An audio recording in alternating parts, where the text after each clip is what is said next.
नमस्कार, आप देख रहे हैं न्यूज 18 राजस्थान। खबरों में आगे चलते हैं। पीएम मोदी ने गुरुद्वारे में मत्था टेका है। सुबह गुरुद्वारा रकाबगंज पहुंचे हैं पीएम मोदी। पीएम ने गुरुद्वारा रकाबगंज में मत्था टेका। गुरु तेग बहादुर को उन्होंने श्रद्धांजलि भी दी। बिना किसी सुरक्षा के गुरुद्वारे पहुंचे पीएम। आम आदमी की तरह गुरुद्वारे पहुंचे हैं पीएम। इसके अलावा सिखों का पवित्र स्थल है गुरुद्वारा रकाबगंज। आपको बता दें, प्रधानमंत्री नरेंद्र मोदी आज सुबह दिल्ली के पास गुरुद्वारा रकाबगंज पहुंचे। यहां पर प्रधानमंत्री नरेंद्र मोदी ने गुरु तेग बहादुर को श्रद्धांजलि भी दी।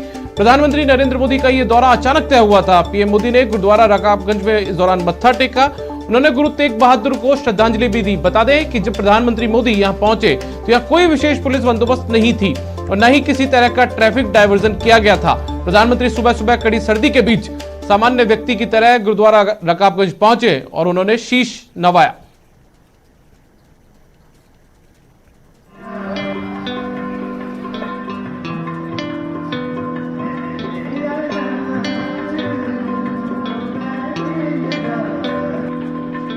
प्रधानमंत्री नरेंद्र मोदी ने सुबह सुबह अपनी सरप्राइज विजिट से एक बार फिर से सबको चौंका दिया। वे दिल्ली के रायसीना हिल्स के पीछे गुरुद्वारा रकाबगंज पहुंचे और गुरु तेग बहादुर को श्रद्धांजलि दी। पीएम मोदी ने यहां अरदास में हिस्सा लिया। सरप्राइज विजिट की वजह से गुरुद्वारे में सुरक्षा के कोई खास इंतजाम नहीं थे। गुरुद्वारा रकाबगंज में इन दिनों सिख समागम चल रहा है। गुरुद्वारा रकाबगंज सिखों के धार्मिक स्थल का खास स्थान है। 11 नवंबर 1675 को मुगल शासक और औरंगजेब ने सिखों के 9वें गुरु गुरु तेग बहादुर का सिर कलम करा दिया था और इसी स्थान पर उनके शिष्यों ने गुरु तेग बहादुर का अंतिम संस्कार किया था। पीएम मोदी भी कड़ी सर्दी में सामान्य व्यक्ति की तरह समागम में शामिल हुए। नरेंद्र मोदी आए थे, उन्होंने आके मत्था टेके रुमाला चढ़ाया ते असीं ਸਰੂਪਾ ਦਿੱਤਾ ਉਹਨਾਂ ਨੂੰ ਤੇ ਬਾਕੀ ਉਸ ਤੋਂ ਬਾਅਦ ਫਿਰ ਮੈਂ ਉਹਨਾਂ ਨੂੰ ਇਤਿਹਾਸ ਦੱਸਿਆ। ਉਹਨਾਂ ਨੇ ਮੈਂ ਇਤਿਹਾਸ ਆਪਣਾ ਸੁਣਾਇਆ ਗੁਰਦੁਆਰੇ ਸਾਹਿਬ ਦਾ ਤੇ ਉਹਨਾਂ ਨੇ ਕਿਹਾ ਓਕੇ ਤੇ ਮੈਂ ਉਹਨਾਂ ਨੇ ਕਿਹਾ ਵੀ ਮੈਨੂੰ ਆ ਕੇ ਮੈਨੂੰ ਬਹੁਤ ਅੱਛਾ ਲੱਗਿਆ, ਮੈਨੂੰ ਬਹੁਤ ਸਕੂਨ मिला। मैं गुरुद्वारे साहब आया। प्रधानमंत्री नरेंद्र मोदी की सरप्राइज विजिट देने की आदत पुरानी है। प्रधानमंत्री बनने के बाद वे अब तक कई बार सरप्राइज विजिट कर चुके हैं। इसमें साल 2015 में अफगानिस्तान से लौटते समय पाकिस्तान रुक जाना, हुनर हाट जाकर लिट्टी चोखे का स्वाद लेना, जवानों के साथ त्योहार मनाना, चीन से विवाद के बीच लद्दाख का दौरा करना शामिल है। Bureau report, news 18 network. Jaipur से इस वक्त की बड़ी खबर मिल रही है, जहां पर जयपुर ग्रेटर नगर निगम के कांग्रेस पार्षद का वीडियो वायरल हुआ है। डीजे की धुन पर ये जमकर थिरक रहे हैं। शराब की बोतल के साथ वीडियो वायरल हुआ है। वार्ड नंबर 144 से पार्षद है महेंद्र हिंगोनिया, उनका ये वीडियो है। हालांकि न्यूज 18 इस वीडियो की पुष्टि नहीं करता है। तो ये तस्वीरें आप अपने टीवी स्क्रीन पर देख सकते हैं, जहां पर वार्ड नंबर 144 से जो पार्षद है महेंद्र हिंगोनिया, उनका ये वीडियो सोशल मीडिया पर वायरल हो रहा है। और इस वीडियो के अंदर डीजे की धुन पर जो पार्षद साहब हैं वो अपने नाचते हुए नजर आ रहे हैं। इसके अलावा उनके हाथ के अंदर एक बोतल भी नजर आ रही है। हालांकि न्यूज 18 राजस्थान इस वीडियो की पुष्टि नहीं करता है, लेकिन सोशल मीडिया पर यह वीडियो जमकर वायरल हो रहा है।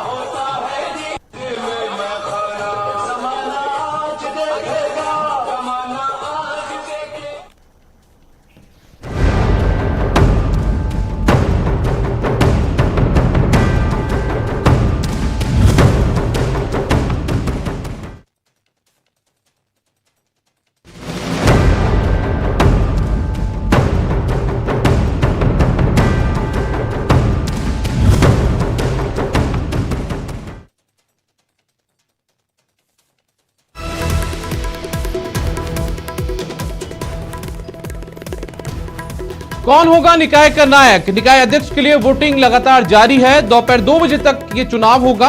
मतदान के बाद इसके लिए मतगणना होगी। 45 निकाय अध्यक्ष का चुनाव आज होने वाला है। चुनावी मैदान में 101 प्रत्याशी हैं। 5 निकायों के अध्यक्ष पद पर निर्विरोध जो चुनाव है वो हो चुका है। तो आज तस्वीर साफ हो जाएगी कि 45 निकायों के अंदर अध्यक्ष कौन बनेगा, यहाँ पर चीफ की कुर्सी किसे मिलेगी, निकाय प्रमुख कौन बनेगा। इसके लिए वोटिंग लगातार जारी है। और आपको बता दें कि वोटिंग अभी फिलहाल चल रही है। दोपहर 2 बजे तक ये वोटिंग चलेगी। इसके साथ ही एक जानकारी और आपको बता दें कि 5 निकायों के अंदर जो अध्यक्ष का फैसला था वो पहले ही हो चुका है। निर्विरोध चुनाव वहां पर हो चुके हैं और ये जो आज 45 निकायों के लिए जो चुनाव हो रहे हैं अभी, इसके लिए वोटिंग 2 बजे तक चलेगी। 101 प्रत्याशी चुनावी मैदान के अंदर हैं।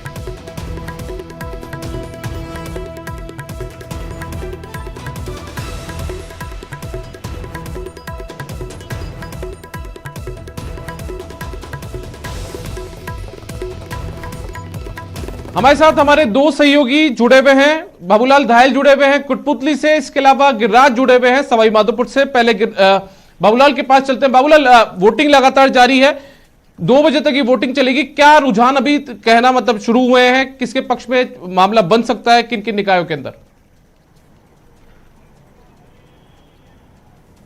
दीपक, अभी कुछ भी कहना जल्दबाजी होगी। कोटपुतली में बीजेपी कांग्रेस के बीच में कांटे की टक्कर है चेयरमैन के पद के लिए, लेकिन निर्दलीय खेल बिगाड़ रहे हैं। एक निर्दलीय उम्मीदवार भी चुनाव लड़ रहा है और 3 प्रत्याशी कुल मैदान में हैं, लेकिन कोटपुतली में बाजी निर्दलियों के हाथ में है कि जिधर उनका झुकाव होगा उधर ही चेयरमैन का पद जाएगा।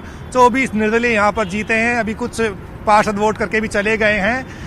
सुषमा, पुष्पा और कांता में से कौन जो है चेयरमैन बनने वाला है, लेकिन इस बीच कितने पार्षद वोट कर चुके हैं, आइए जानते हैं पुलिस के अधिकारियों से। कितने लोग आए हैं अभी तक? अभी 6 पार्षदगण वोट कर चुके हैं, बाकी आने जाने का ये सिलसिला जारी है और अच्छे से चेक करके गेट पे आईडी वगैरह चेक करके इनको भिजाया जा रहा है और सभी तरह से व्यवस्थाएं कायम है, कहीं कोई दिक्कत नहीं। दीपक, 40 पार्षदों की नगर पालिका है कोटपुतली और 6 पार्षद अब तक वोट कर चुके हैं। 2 बजे तक का टाइम है। जैसे ही सारे पार्षद वोट डाल देंगे उसके बाद में गिनती होगी और जिसको सबसे ज्यादा वोट मिलेंगे उसे विजेता घोषित कर दिया जाएगा। लेकिन बीजेपी के लिए सिर्फ कोटपुतली से ही चमत्कार की आस है। पूरे जयपुर जिले के जो 10 निकाय हैं उनमें कहीं पर भी बीजेपी को बहुमत नहीं मिला। 5 जगह पर कांग्रेस के पास में यानी कि बहुमत है और माना यही जा रहा है कि कांग्रेस वहां पर आसानी से बोर्ड बना लेगी। बाकी की जो 4 नगर पालिकाएं हैं वहां पर बीजेपी कहीं प्लस तो है, लेकिन उसे निर्दलियों के सहारे की पूरी कांग्रेस प्लस में तो है, लेकिन उसे निर्दलियों के सहारे की पूरी उम्मीद है। और कोटपुतली ये बीजेपी के लिए बहुत कमजोर कड़ी रहा है। 1998 के बाद में यहाँ से कोई बीजेपी का विधायक चुनाव नहीं जीत पाया है, जिसकी वजह से बीजेपी का यहाँ पर संगठन भी कमजोर है। और आप यानी भरोसा नहीं करेंगे कि सुनील बंसल जो कि यूपी के संगठन महामंत्री है वो यहाँ के रहने वाले, इसके बावजूद बीजेपी कोटपुतली में कोई ज्यादा कमाल नहीं दिखा पाई।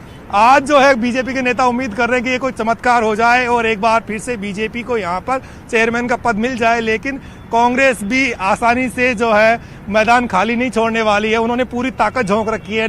जो यहाँ के विधायक हैं राजेंद्र यादव खुद सरकार में मंत्री हैं और उन्होंने पूरी रणनीति बनाई है कि कैसे भी चेयरमैन का पद जो है वो कांग्रेस के पाले में जाए। कोशिशें दोनों पक्ष कर रहे हैं, लेकिन निर्दलीय कांता सैनी ने समीकरण बिगाड़ रखे हैं। कांग्रेस की पुष्पा के और बीजेपी की सुषमा के जो पति हैं वो इस वक्त यानी कि बीजेपी के ही चेयरमैन हैं महेंद्र, तो वो जो है एक बार फिर से उन्होंने पूरी ताकत झोंकी हुई है और निर्दलियों का साथ मिलने की उनको संभावनाएं जताई जा रही है। लेकिन कांग्रेसी खेमा उत्साहित है कि सरकार के साथ जाना चाहेंगे निर्दलीय पार्षद। कड़ी से कड़ी जुड़ेगी तो कोटपुतली का विकास होगा। कोटपुतली में बहुत सारे मुद्दे हैं। यहाँ की जनता कोटपुतली शहर को जिले के रूप में देखना चाहती है। हाईवे बीच शहर के गुजरने लग गया, अब बीच शहर में आ गया है, तो चाहते हैं कोई बाईपास भी बन जाए। बहुत सारे डेवलपमेंट की स्कीम्स का इंतजार यहाँ पर लोगों को रहता है। तो जो नया चेयरमैन आएगा उसके ऊपर बहुत बड़ी जिम्मेदारी होगी। जयपुर जिले का सबसे बड़ा कस्बा जिसकी आबादी को 1.5 लाख से ऊपर जा रही है और बहुत ज्यादा प्रेशर आ रहा है इसके ऊपर आबादी का। हरियाणा तक से लोग आकर के यहाँ पर बसने लगे हैं। तो ऐसी सूरत में कोटपुतली में आज चेयरमैन कौन होगा?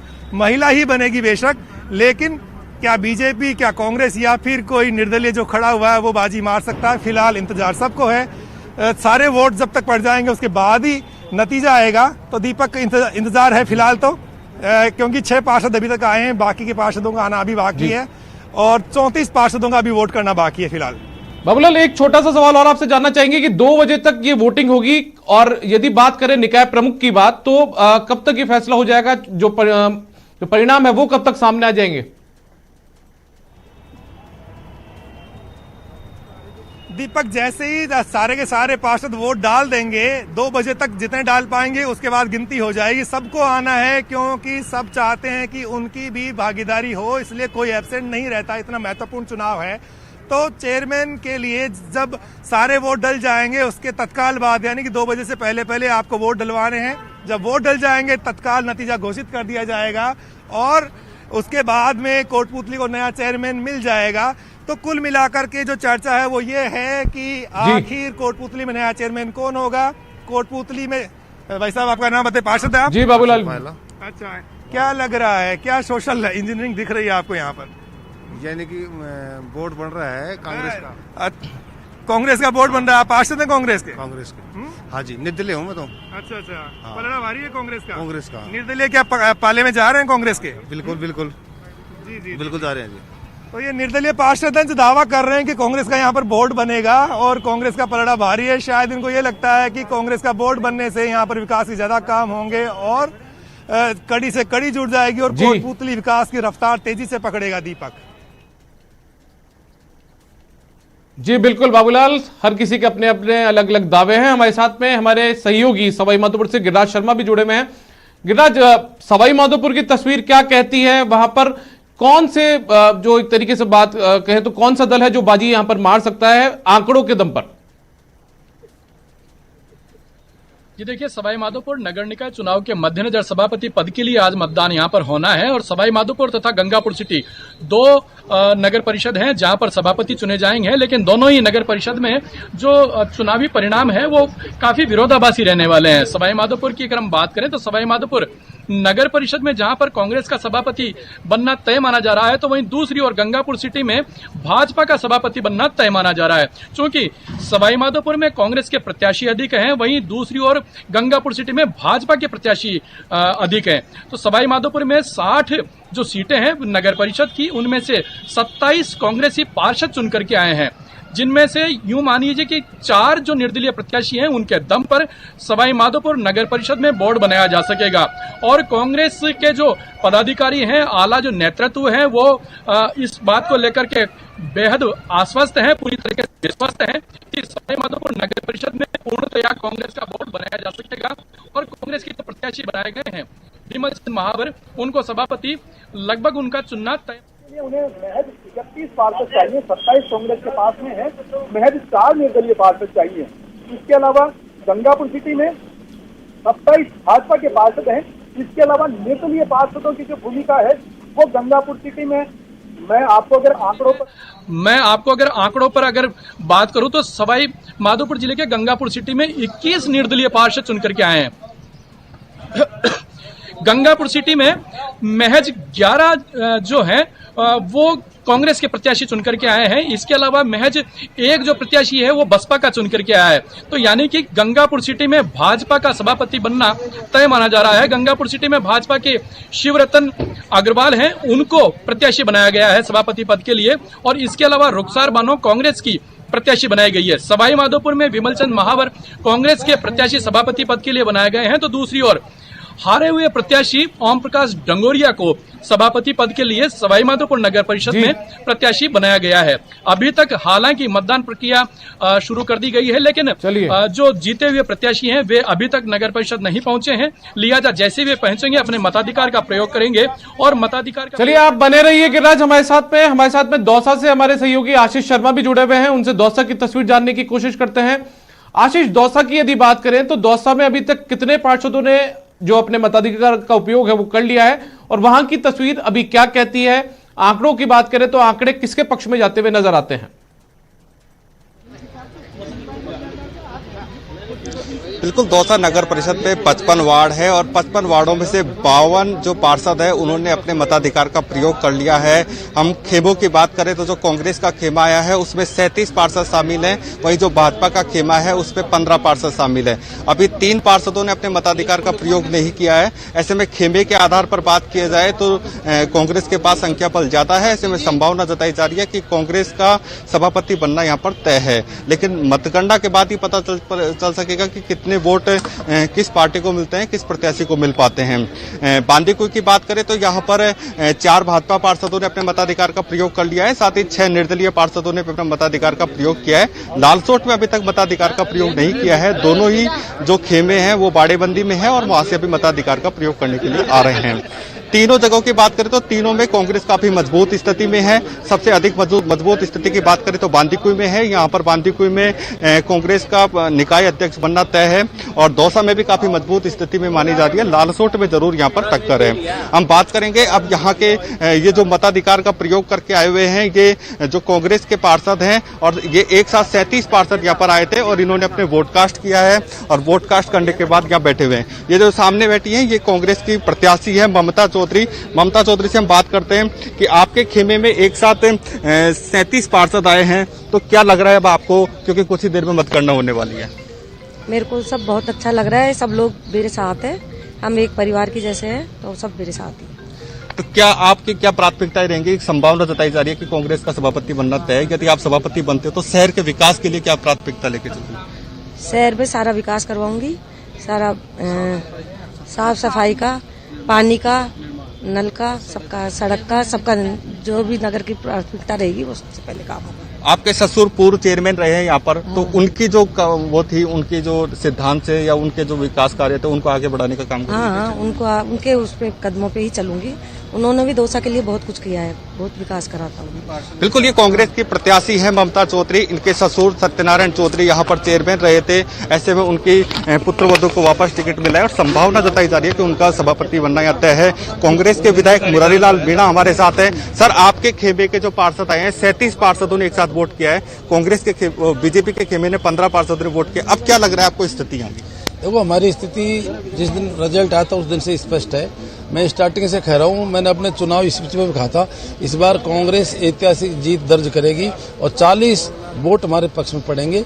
40 से ज्यादा भी हो सकते हैं, लेकिन मिनिमम 40 वोट हमारे पक्ष में पड़ेंगे। बहुत भारी बहुमत से कांग्रेस का हमारा चेयरमैन बनेगा। हमारे कार्यकर्ताओं ने लगातार 15 रोज तक मेहनत करी थी और एक एक वोट सेलेक्ट करके दिया था।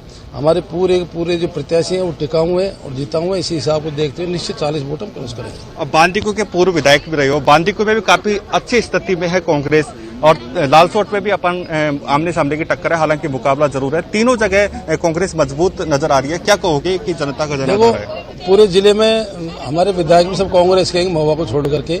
पिछली बार हमारे 6 प्रधान कांग्रेसी बने थे, जिला प्रमुख कांग्रेसी बना था। कांग्रेस के कार्यकर्ता हमारे पूरे जिले में मिल करके काम करते हैं और निश्चित रूप से तीनों बोर्ड हमारे क्लियर बहुत भारी बहुमत से बनेंगे। इसके बाद में पंचायत चुनाव होगा, फिर भी हमारे प्रधान जिला प्रमुख भारी बहुमत से बनेंगे। ये सब एमएलए की, कार्यकर्ताओं की, प्लस गवर्नमेंट की जो हमारी सरकार की योजना है उनको हमने जन जन तक पहुंचाया। जनता प्रभावित है सरकार से और इसी मतदान किया, इसलिए हमारे तीनों बोर्ड भी बनेंगे। तो हमारे अलग अलग जो सहयोगी हैं, जयपुर जिले से बाबूलाल दहायल, इसके अलावा गिरिराज शर्मा सवाई माधोपुर से और दौसा से आशीष, तीनों बता रहे थे कि वहां पर क्या स्थिति अभी फिलहाल निकाय चुनावों को लेकर है, क्योंकि निकाय प्रमुख की कुर्सी के लिए आज चुनाव यहां पर होने जा रहा है। अगली बार में आगे बढ़ते हैं। खबर कोटा से है, जहां लोकसभा अध्यक्ष ओम बिरला अपने आवास पर जनसुनवाई कर रहे हैं। शक्तिनगर आवास पर बिरला लोगों की समस्या से रूबरू हो रहे हैं। आपको बता दें कि बिरला 5 दिवसीय दौरे पर कोटा आए हैं और लगातार लोगों से मुलाकात कर रहे हैं और उनकी समस्याओं के निस्तारण के भी आदेश दे रहे हैं।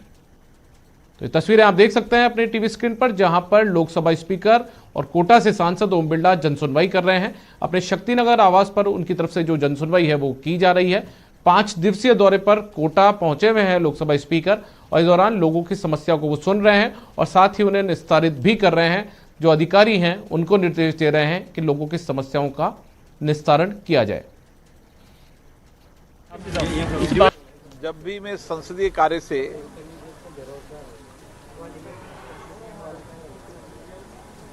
फ्री होता हूं, उसके बाद मैं अपने क्षेत्र की जनता से मिलता हूं। गांव में, शहर में, वहाँ व्यक्तिगत रूप से भी मिलता हूँ, सामूहिक रूप से मिलता हूँ। घर पे भी जो आगंतुक लोग आते हैं, कुछ सार्वजनिक समस्याएं लेकर आते हैं, कुछ व्यक्तिगत समस्याएं लेकर आते हैं, कुछ इलाज या अन्य संबंधी समस्याएं लेकर आते हैं। कोशिश करता हूँ कि उनकी समस्या का समाधान हो। एक जनप्रतिनिधि के नाते मेरा दायित्व बनता है कि क्षेत्र की समस्याओं का समाधान भी हो, क्षेत्र के विकास ठीक तरीके से उसकी चर्चा भी हो और आम समाज के अंतिम व्यक्ति तक किस तरीके से सरकार की योजनाओं का लाभ पहुंचे और किस तरीके से उनके सहयोग के रूप में हम उनके साथ खड़े रह सकते हैं, ये प्रयास मैं करता हूं। फिलहाल वक्त एक ब्रेक का है।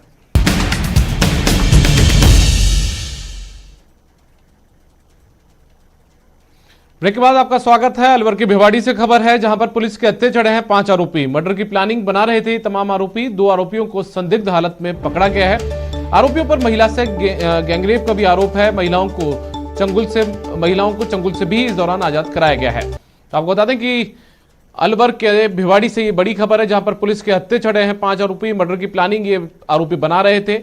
2 आरोपियों को संदिग्ध हालत में भी इस दौरान पकड़ा है। आरोपियों पर महिला से गैंगरेप के भी आरोप हैं और इस दौरान महिला को आरोपियों के चंगुल से भी मुक्त करवाया गया है।